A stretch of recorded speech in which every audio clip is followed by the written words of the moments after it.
Ugh, God, what are you supposed to do with your hands? I'm a guitar player. I'm not used to entertaining people and not having my hands do something.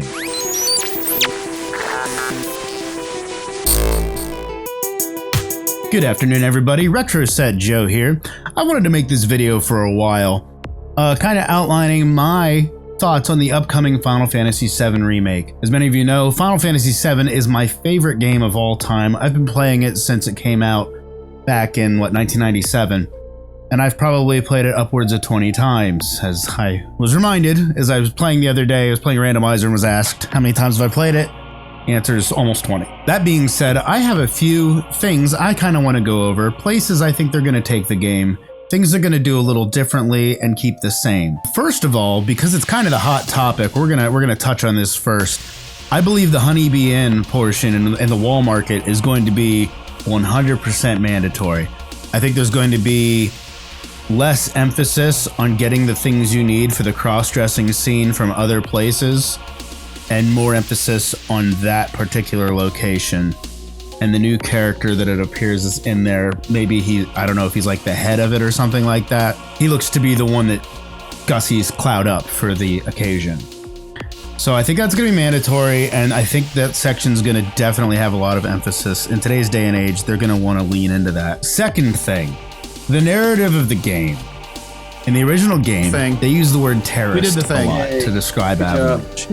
While it's true that's what they're doing, I think in today's day and age, they're going to stray away from that narrative. I don't know how they're going to do it, but I think they're going to try and not call Avalanche terrorists directly in the game. You got to remember this came out before 9/11, some mac and cheese the event in America with the trade centers, and I think after that, the word terrorist is even more of a taboo thing to put on this type of media. Number 3, new characters. We've obviously seen the guy. I'm assuming he's from Soldier. I haven't played the demo, so I don't know. I'm not playing the demo because I just want to play the game when it comes. There's going to be more enemies, obviously. They have to. You're expanding 5 hours of a game into a full-fledged game that's going to cover 2 Blu-ray discs. It's going to have new characters.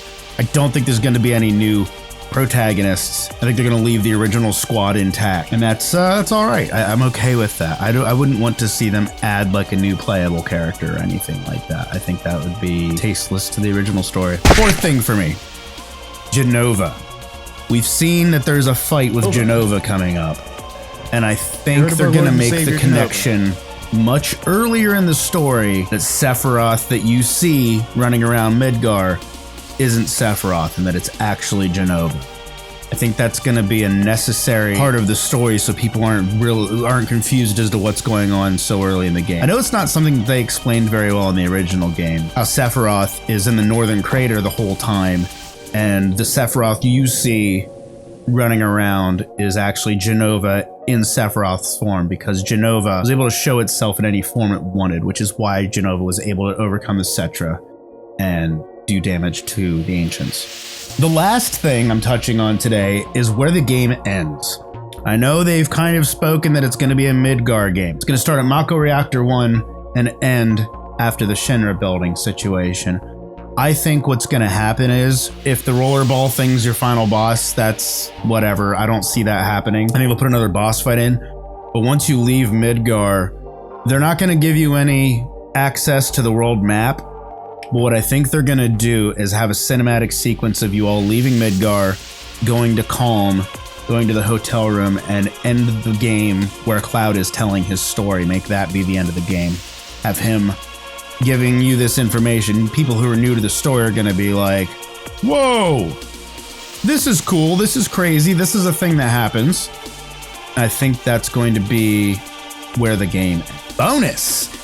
I think the second game is going to end at, the big one. The big arc of the story that so many people were not looking forward to. I'm more of a Tifa fan, but, I think that's where the second game is going to end. Which makes me wonder how they're going to do the third game, because I think that point of the game's about the halfway point. So, I don't know. We'll see. We'll see what they do. I'm excited. Let me know in the comments. What do you think? What do you think about what I think? Where are we going? I'm super hyped for this. I've been excited for this for, 10 years now since we started to ask about it. Since they showed that tech demo on the PS3 and we're all like, oh my gosh, Final Fantasy VII Remake. And they're like, no, that's not happening. I think this game is going to be really important for Square Enix. And I think it's going to define where they go in the next few years. I think if it fails, they're not going to be in a good place. But that's just me.